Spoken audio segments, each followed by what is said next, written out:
Okay, this baby blue moment. Break down this outfit for me. And the butterfly. Okay, well, For Tori Spelling, everything changed in 2018 after she called 911. Her 5 children were in the house when the police discovered her suffering a total collapse. However, this was only the start of her startling revelations. At 52, she disclosed that she had virtually nothing left over from her father's $600 million company. How her marriage turned into a public humiliation nightmare. How she moved to motels from a mansion that was 56,000 square feet in size. What's the most devastating aspect?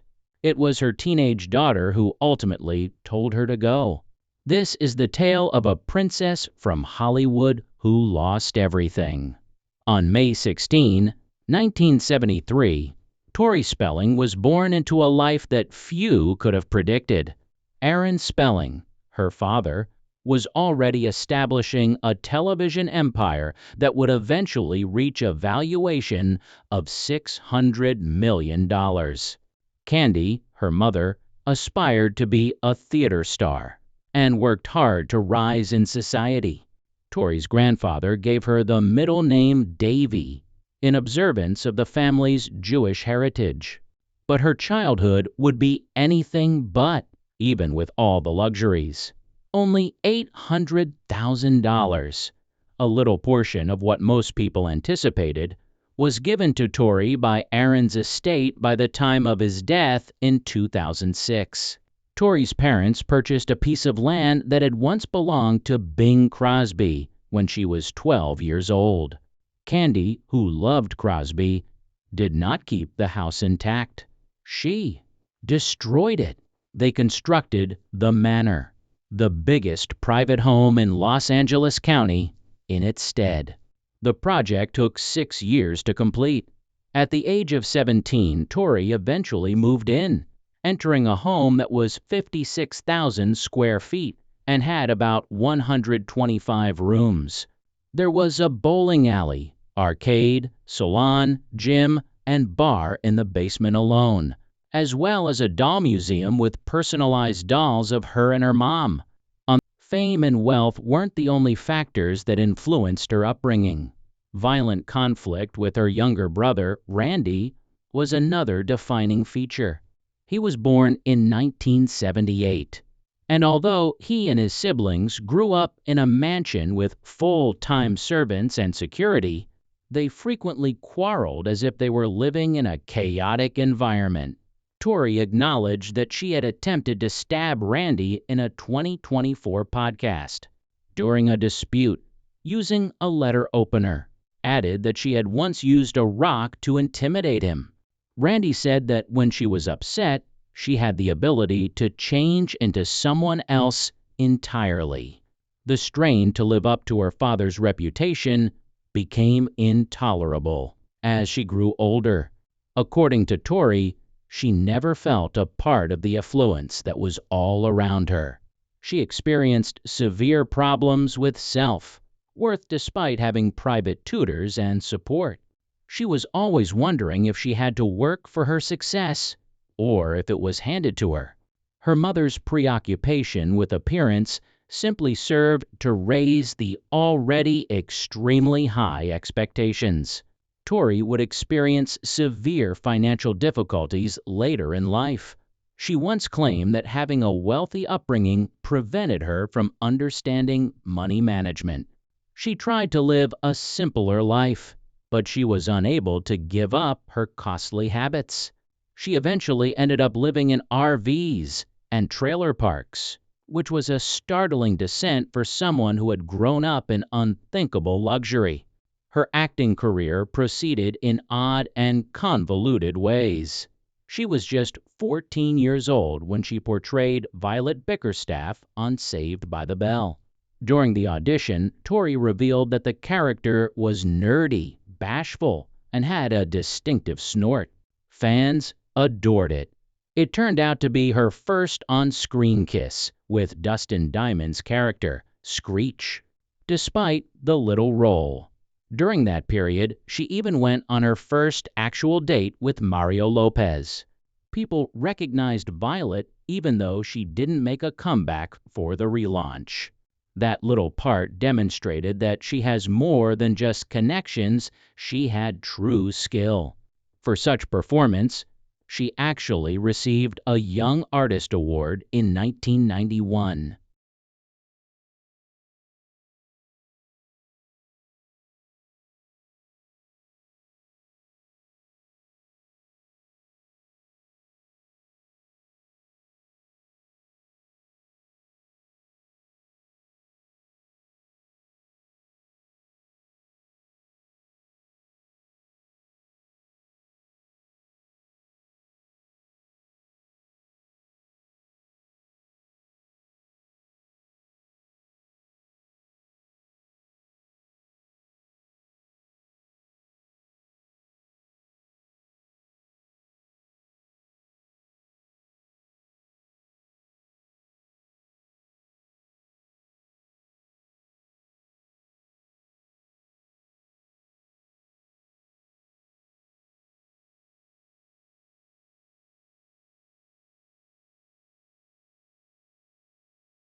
Growing up, Tori Spelling was surrounded by TV scripts, cameras, and gossip columns.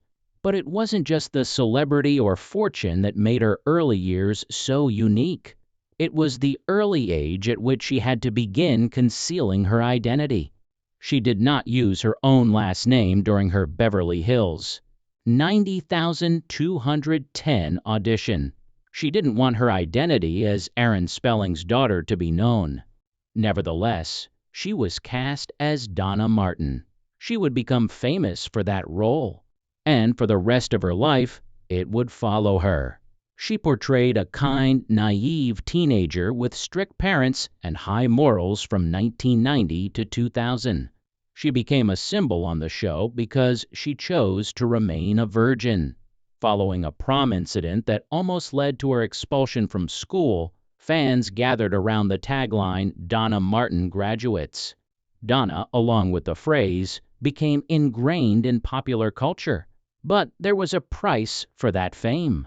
She was thinking about more than just celebrity by the time she penned her memoirs in 2008. She was talking about damage. Her true self had been supplanted by that vivacious, innocent persona. She was perceived as ditzy. She felt stuck, even in her personal relationships. During private moments, her ex-husband referred to her as Donna. She later said that it gave her the chills. She lost her identity. She characterized herself as someone who was always seeking approval and unable to create her own beliefs. She had been confined by that one part, which was supposed to be a career high point. It influenced how people perceived her. Worse, it influenced her self-perception. Tori had her own adolescent romance on set in real life. She was more than simply a co-star with Brian Austin Green. In 1990 and 1991, they went on dates. When Green hired off a section of Disneyland for the actors, it was a dramatic moment that marked the end of their partnership. He was informed by Tori that she would never see him again. Still, he gave her a kiss. After that, there was silence for 18 years. The tension reappeared in 2024 when they got back together for a podcast. Tori recalled their initial encounter. They had once promised to stay close forever, even going on vacation together. But Tori and her husband Dean McDermott entered a 900-210 DVD event and didn't talk to Brian at all. Later, Brian said that their connection had always been more intense than usual, but that intensity doesn't always last. Friendships didn't survive the spotlight either. Shannon Doherty, Tori declined. Shannon felt deceived. Things started to fall apart after that. They were unable to even recall the termination of their friendship. It simply dimmed. They worked past the hurt on Shannon's podcast years later. Shannon was annoyed that Tori never stood up for herself or made a strong statement. The years-long quiet served as the catalyst for their separation. However, she wasn't always delicate or soft in her roles following Donna. In 1994, she portrayed a victim in a television film that was based on an actual murder case. She portrayed popular teenager Stacy Lockwood in A Friend to Die For, who was murdered by a jealous classmate. It was a significant change from Donna. Although viewers initially felt sorry for her, their compassion gradually faded because of how cruel her persona was. The critics were taken aback. She performed flawlessly, they said, and revealed a more nuanced, darker side. It was evidence that she was capable of more than just playing the part of sweet. However, even that achievement wasn't without its detractors. She attempted to switch to independent films when 902-210 concluded. However, The House of Yes, her first significant endeavor, lost over 60% of its $1.5 million budget. At the box office, it only made $626,000, stow $57. Trick, her second project, earned little over $2 million at a cost of $450,000. It was regarded as a small victory. It wasn't enough, though, to make her a serious movie star. That shadow followed her into every theater, and audiences were unable to distinguish her from Donna. She returned to television, this time in TV movies, since movies weren't working out for her. The years 1994-1996 saw her everywhere. She starred in films such as Mother, May I Sleep with Danger, Coed Call Girl, and Awake to Danger.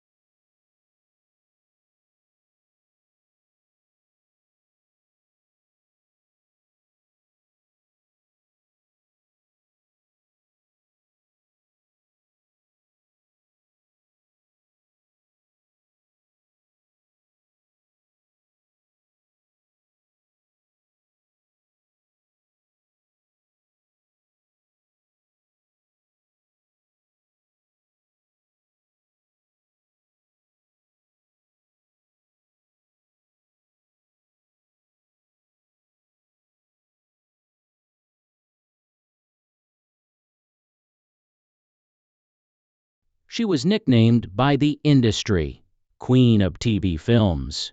It was half insult, half adulation. She was typically depicted in these roles as being in peril, running, sobbing, and being saved.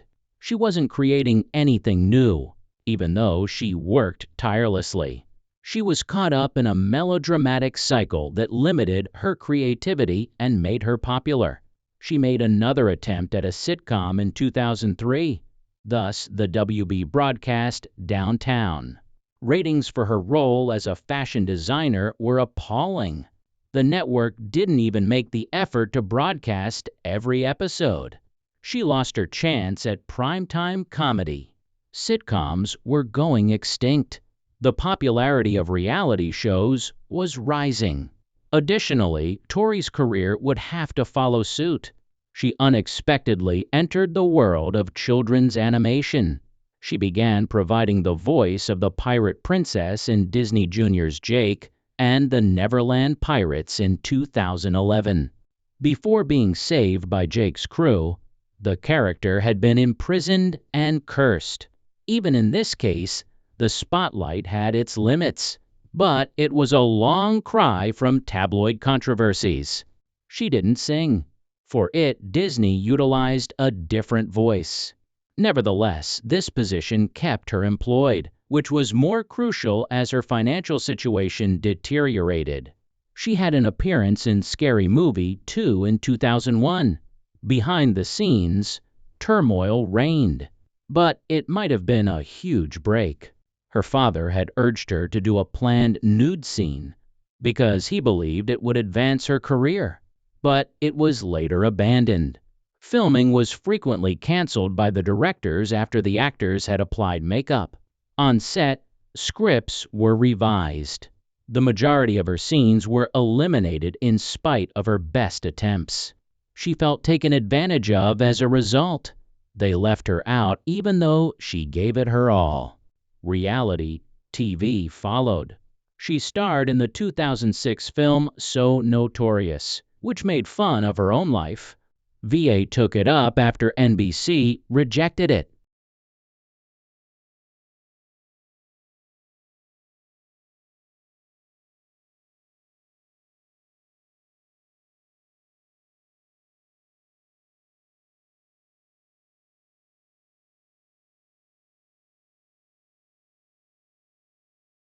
She portrayed herself with a snarky dog, a privileged mother, and quirky friends.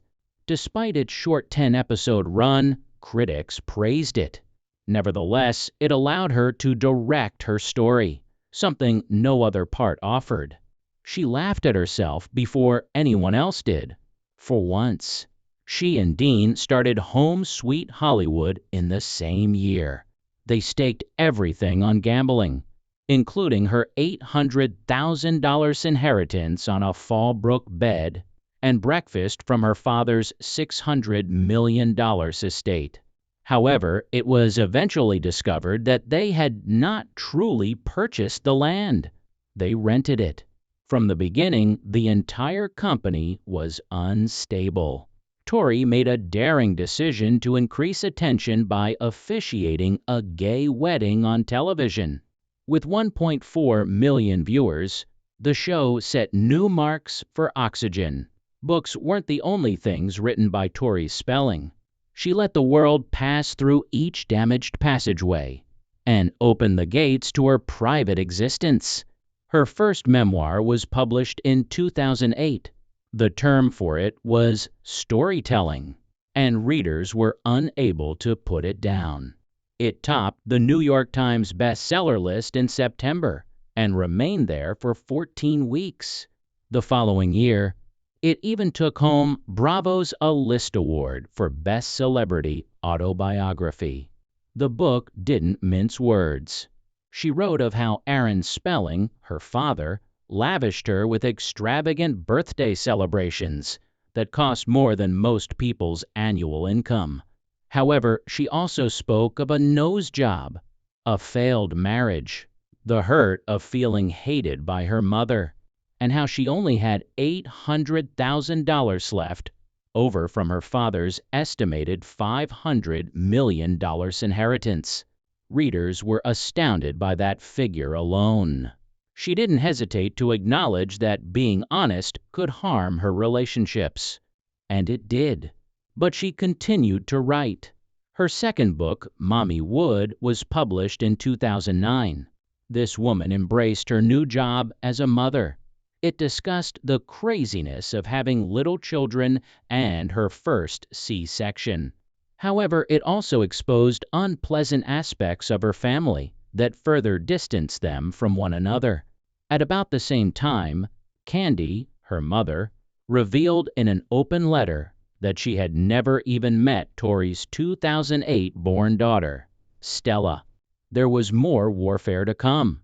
Candy blamed Tori for her father's death on the radio that same year.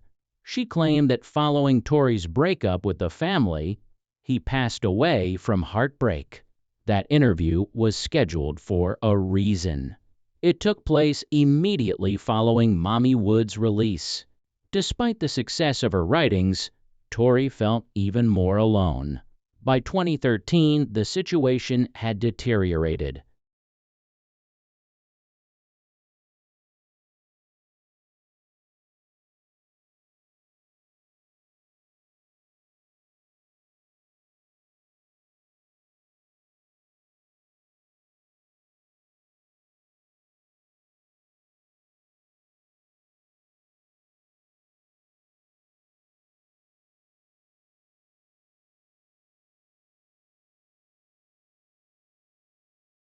Tori released her third autobiography. Spelling it like it is, she was broke, not struggling broke. She and her husband, Dean McDermott, had lost money flipping houses. Their $3 million house in Encino sold for less than they paid for it. Their Malibu home sold for $200,000 less than they paid. Their Oxygen reality show was canceled. And when Dean wanted a vasectomy, their business manager had to tell him they couldn't afford it. She also acknowledged that she spent too much, particularly on the children's clothing, toys, and crafts, and she couldn't stop. She was hospitalized for 10 weeks during her fourth pregnancy. The bills were piling up. "I can no longer afford to live this way," she wrote. And for the first time, readers realized how far she had strayed from the Hollywood ideal. Something unexpected occurred in 2020.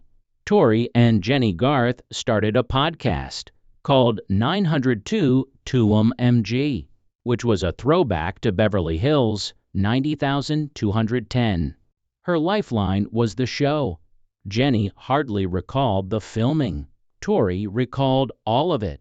She became the podcast's anchor as a result, sharing the authentic behind-the-scenes tales. Even long-standing rumors, such as the assertion that guest stars were instructed not to gaze at them, were addressed. However, the podcast's timing revealed considerably more. It began as financial difficulties reappeared and Tori's marriage to Dean was disintegrating. It became her primary source of revenue by 2024. She filed for divorce after 18 years. She once again used her own suffering as material for the public. But this time, it provided her with a platform that kept her afloat. Tori had previously experienced scandal in her first marriage, even before the podcast. The date of her marriage to Charlie Shenian was July 3, 2004. It ended 15 months later. She met Dean McDermott in July 2005 while filming Mind Over Murder in Ottawa. He and actress Mary Jo Eustace were married for 12 years. Tori and Dean started having an affair that same evening. She claimed afterward that it was love at first sight. His wedding ring was visible to her. She also has a husband. It made no difference. She noted that the overwhelming sense was all she felt, not guilt. She must have been with him. 2 marriages were destroyed in that one night, and the years of turmoil that followed were brought on by it. Fear and love came with being a mother. Tori underwent 5 C-sections to give birth to her 5 children. Patty in 2011, Finn in 2012, Liam in 2007. She persisted in exerting herself, putting everything on the line for another child. It was more than just starting a family. She seemed to be attempting to prove something. However, nothing was as painful as what transpired following Tori Spelling's death in 2006. The estimated estate of the guy who created some of the most popular television programs in history ranges between $500 to $600 million. After taxes, Tori's inheritance was only $800,000. It was under 0.2%. Obtained the remainder. People thought there had to be more to the story, and they were right. Later, Candy said that Aaron had been slain by Tori's silence. She said that her daughter interrupted them on a radio program. Later, Dean McDermott referred to it as harsh, stating that a mother should never leave her daughter and grandchildren in such a manner. Aaron had been the decent cop all along. It was Candy who refused. Tori believed that the funds were intended to compel them to make amends. Rather, it left a scar that would never go away. By 2023, Tori's marriage had suffered too much to conceal. Their daughter was the one. What no one else could say was eventually said by Hattie. She was 13. She approached her mother and inquired, "Have you ever considered dating someone else? Someone who is kind to you?" Everything changed with just one question. Tori was taken aback. Hattie had witnessed the drinking, but she was afraid to mention it. She'd witnessed the altercations. Later, Tori acknowledged that remaining together was now more harmful than splitting up. She stated that she believed it was better for the children if the family remained together. It hurt them more in the end. She was unable to find the clarity she needed on her own, but Hattie provided it. In 2011, Tori Spelling was merely attempting to get her children to school on a warm June morning. Liam and Stella, her two small children, were in the car with her while she was expecting her third child. All of a sudden, things became chaotic. Her car was being followed by paparazzi around the streets of Los Angeles. She lost control in a hurry and struck a school wall head-on. Her vehicle was damaged. There was damage to the property. However, the photographer's response made it worse. Rather than offering assistance, he exited his vehicle and continued taking photos. He was chased away by several school parents. Tori later tweeted about the crash, expressing her worry and inquiring as to whether someone would need to pass away before the paparazzi left. Fortunately, nobody was harmed. Shaken and afraid, however, she hurried to the doctor right away to check on her unborn child. In March, she was hysterical but not aggressive, disintegrating. When it occurred, her 5 children were present in the house. Anxiety had accumulated from all sides: tax liens, lawsuits, credit card debt, and ongoing arguments with her husband, Dean McDermott. She had called the police herself the previous evening, believing someone was breaking in. It was Dean, it turned out. He was the one who called for assistance that morning. Tori's patience had run out. She had neglected to take care of herself since she had been so busy tending to everyone else. She then astonished everyone on her podcast in April 2024. She claimed that she had to use her baby Beau's diaper to urinate since she was caught in traffic on the 101 expressway. One diaper remained after she dug through her enormous luggage. In the car, she put it on and used it immediately. She told a narrative that made her audience laugh, even though they couldn't believe what they were hearing. "It's just another moment in the chaos of motherhood," she remarked. The ease with which she shared it was what made it so outrageous. Just fun and honesty, without hesitancy or shame. She made it into a viral podcast moment, even though it was embarrassing. Things became much odd in August 2024, 4 months later.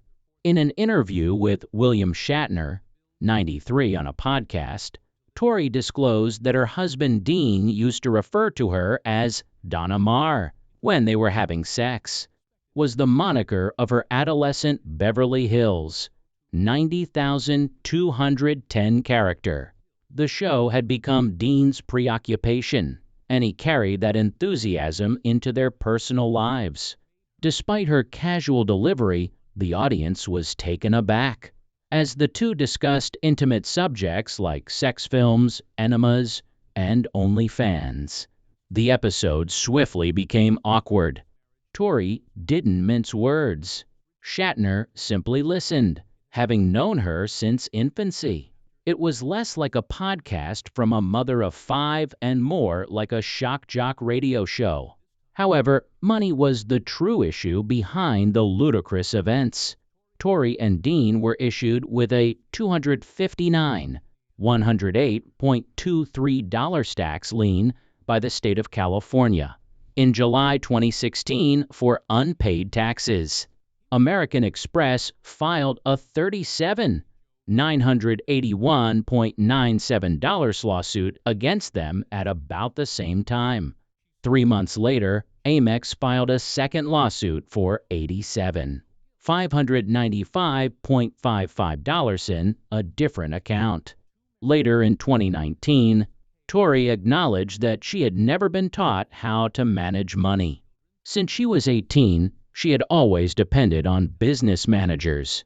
Because of her dependency, she was totally unprepared.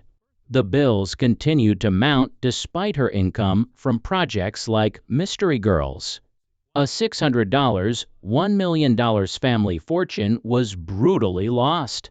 Tori arrived at Cedars-Sinai Hospital in October 2014 with a high temperature, a severe cough, and breathing difficulties. She was under complete quarantine because the staff believed she had Ebola. In reality, she had pneumonia, sinus infection, and bronchitis. The coughing continued. Stress was the true reason, not only disease. Her failing marriage and constant financial difficulties had put her under a lot of strain. She had previously spent 6 days in the hospital in April of that year due to an unidentified problem. Even when Dean paid her a daily visit, their relationship was deteriorating.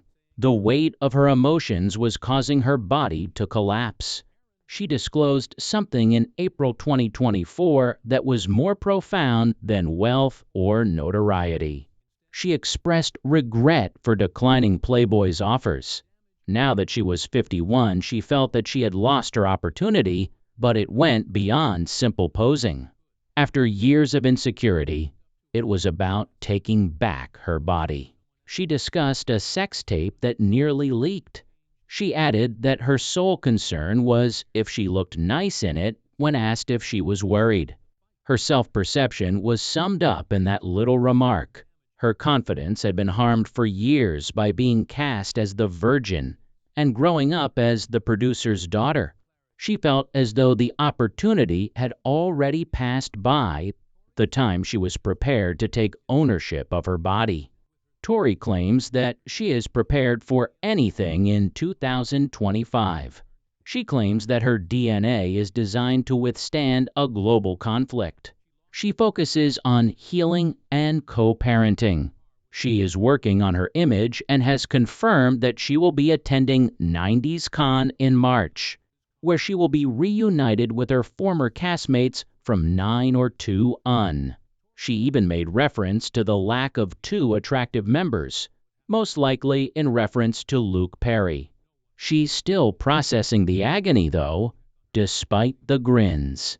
Dean was just another pair of hands, never an emotional partner, she claimed. She is still trying to piece together a life that appeared flawless on the outside, but was collapsing on the inside. And she remains upright throughout it all.